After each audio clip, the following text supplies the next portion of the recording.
The other thing they did was add depth to their secondary. I've kind of alluded to how I feel about the way they went about it. But that doesn't mean you have to feel that way. What do you think about the way the Niners approached their secondary in this draft? So we talked about this earlier, and I told you I was going to come back to it. And it kind of also goes to their overall draft strategy. And I like the pick because I like this whole draft, everything they've done. This is one of the first times that you can look at it in recent history where you can look at the 49ers draft and say, there's no picks that you say, what the heck was that, right? Everybody makes sense when you really look at it. Yeah. Overall. And a guy that follows both of us reached out and he said this reminded him of the 1986 draft. And I think that's a great call because if you go back and you remember the 1986 draft, that was the 49ers had won the Super Bowl in 84. They had lost early in the playoffs in 85. And the whole deal with that 86 draft was Walsh went into that draft realizing that the 49ers were getting old and they needed to rebuild the roster. And they didn't take the same path as what they did here, but you saw them build. Did they trade down? They kept trading down. Yeah. They didn't even draft anybody in the first round, but they built a ton of depth, and then that depth ended up being what built them the Super Bowl in '88. It's what got them to the Super Bowl in '89. It's what got them within going to a three-peat in '90. That draft, kind of going back to this depth of the secondary piece, they drafted Tim McKyer in the third round, and they drafted Don Griffin in the sixth round, and those were their two starting quarterbacks in all three of those in those three Super Bowl during that run. So that's what kind of where I Seifert was pretty good. Yeah, he was, and I remember just there's just a lot on that draft that's out there, and one of the things that they talked about. It's the most legendary draft ever. If you're a little younger, it's the legendary Walsh draft. Who was it? Was it John Taylor, Rathman? It was like. It was Rathman, McKyer, Taylor, Haley, Steve Wallace, Kevin Fagan, Don Griffin. All those guys became studs for the 49ers.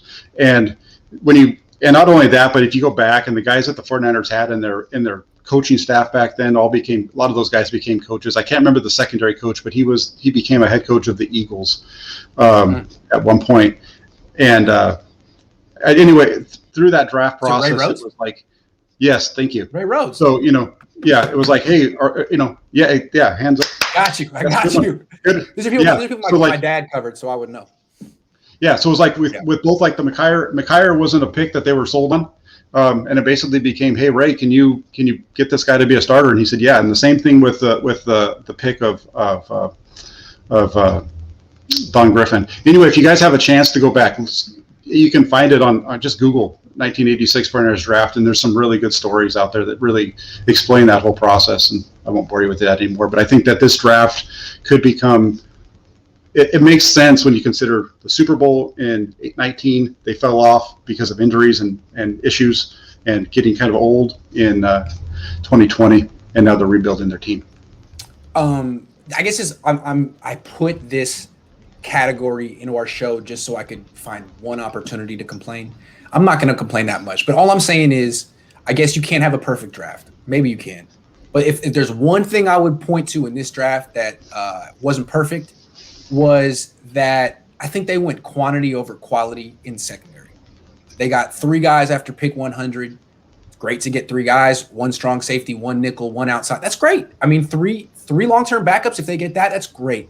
But I really would have liked someone who could be like the starting number 1 corner next year or this year if Jason Verrett got hurt. But realistically, that's tough to find. They didn't have a second. They would have to do the Brandon Ayuk trade from last year and get him to 25 and do something like that. They didn't have it.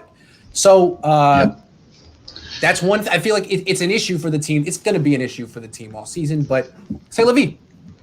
Yeah, that's where the trade up for the quarterback hurts you because you don't want to be trading like your second round pick from next year, which would have helped them, trade up in that second round or end of the first round. So that's where that becomes a negative. Okay. And to go back to your last thing, you had mentioned about how you have to get a corner like in that top 75, right, to be your stud. Usually. And here I am talking about McKyer and how good he was, even though he was a third round pick. He was drafted at 64. Boom. So that fits your what you're saying. So it's really good there. Every once in a while you'll find a Richard Sherman, but again, like he had a great career not because of his athleticism.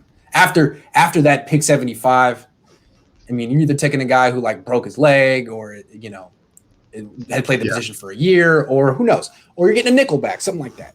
Friendly Lukey Tube says, other than Warner, are our linebackers adequate? Yeah, I like Greenlaw. Oh yeah. This is they have a really good linebacker core. Yeah, this is Robert Saleh and D'Amico Ryan's, baby right there. That's what they're best at, is developing that. Incredible draft. Can't wait to see how the team evolves. Yeah, I got the feeling watching this draft, it's the best draft I've covered. But we'll see. I mean, the one in 2011 was before I was on the beat. Yeah, this is one where you can't really get too. This one you're not going to be able to do, be too down on it. Well, let's be clear though. I mean, we're enthusiastic, but 5 years from now, the grade of this draft is pretty much 90% going to depend on Trey Lance. So we'll see. Oh yeah, no, totally. We're all excited right now, but we'll see it starting to play out in August and September. That's when we'll be actually, Yeah, and like Banks and Sermon and Moore could be great, but if Trey Lance is Mitchell Trubisky, no one's going to be like, hey, you know what? That was a great draft. I'm not saying he's not going to be Mitchell Trubisky. I'm just saying. Graham says from Gold Coast, Australia. Hey, nice to meet you, Graham. You feeling a fullback heir apparent to Juice will be through the via the draft free agent one day? They gave him like a 5-year extension. Yeah, they gave him a long-term extension, so I don't think that's down the road. That's going to be way down the road now. Yeah, and it's tough to get fullbacks. It's like college football doesn't create them anymore. He's the best fullback in the league. He's also the only fullback in the league, one of 4. Right. Yeah, but good question. Thanks for the question all the way from the Gold Coast. That's a very far away. Rifle One says, Grant, I feel like I've been real negative on your page during the draft, so I'm paying you for it. Haha, thanks. I'm a Buckeyes fan, so I wanted Fields, but I'm happy with Lance. Oh, and Sermon, y'all ain't seen nothing yet. He's coming. Yep. I've been saying that since last night. That pick right there got me super excited, and I'm usually pretty reserved, that, and that one got me really pumped. I've been trying to think of a pro comparison for Sermon because I love pro comparisons, and I can see why Kyle likes him. He's got that upright running style, perfect for Kyle, because that's the kind of guy you want running outside the tackles. He'll get less big-time hits, but also he's really good running between the tackles. He's really wide and great balance. Reminds me of Kareem Hunt.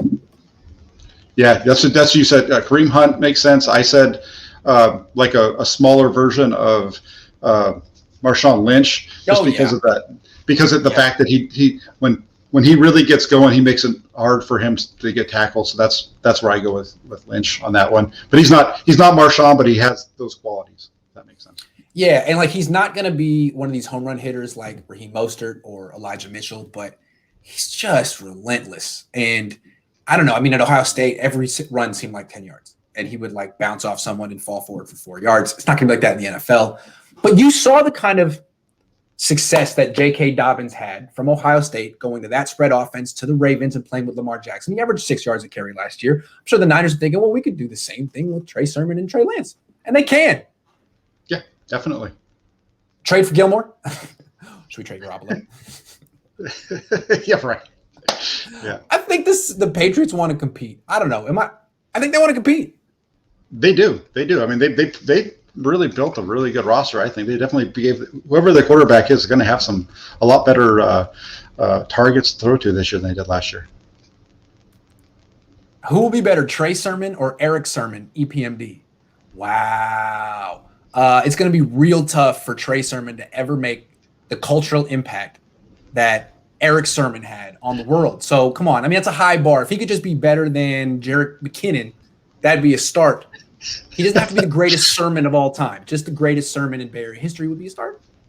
Nice reference, though. Good stuff, Daryl. Jerick McKinnon's a Chief now, so come on now. Yeah. Eric Sermon had green eyes, too, I think. So that's going to be tough to match. Steven said, hi from the UK. Who is wanting Jimmy if we get shut out? Great question. Houston? Yeah, there's Houston? Maybe. They got Davis Mills. Yeah, but Davis Mills isn't going to go out there. If they're expecting Davis Mills to be the starting quarterback this year, they're in the world of hurt. That's a good point. Because so that would be a situation. Yeah, you could have Jimmy go in there and start for them for a year or two. Well, Mills gets his feet underneath him. Real quick, were you surprised by Ian Book going to the Saints? Yeah, that one doesn't make. He doesn't make sense to me. Interesting. He's not very good. I watched him a couple of times this year, and was left wondering what the heck with him. Anyway, Prince KO says, assuming Jimmy is a starter week 1, meaning Trey not ready yet, how many bad games can he have before Trey is named the starter? 2, 1. Yeah, 2. Half. That's it. Yeah, 2. 1 or 2. Mm-hmm. Niner fans won't have much patience for Jimmy. They used to love Jimmy Garoppolo, and now it's like, man, it's amazing how fans just switch up on a guy. Hey, man, you're not the guy anymore. Thanks for everything. We love you, though. Yep. That's 100% it, and I don't think it'll be more than a game or 2 because they're already, I think, frustrated with him enough. And if Lance goes out there and shows that he's even close to him, I think he's going to be starting. I agree. I would expect Lance to be starting pronto. I think there's one more, and then we'll hit up the last topic real quick. Hold on. Johnny Ellis says, do you guys think Talanoa Hufanga could be the Kittle of the defense, measuring energy and aggressiveness? Love the channel, BT-Dub. Keep it up. I see what you mean. What do you think? Yeah, I didn't get a chance to see his interview with the press afterwards, but it sure sounded like he had a presence about him, and that he's a guy that could really do that. And yeah, that would be great because I think also, and even if depending on where he is on defense, he's, from what I understand, he's going to be doing a lot of special teams. So that would be perfect for them anyway too, because they really need to improve their special teams play as well.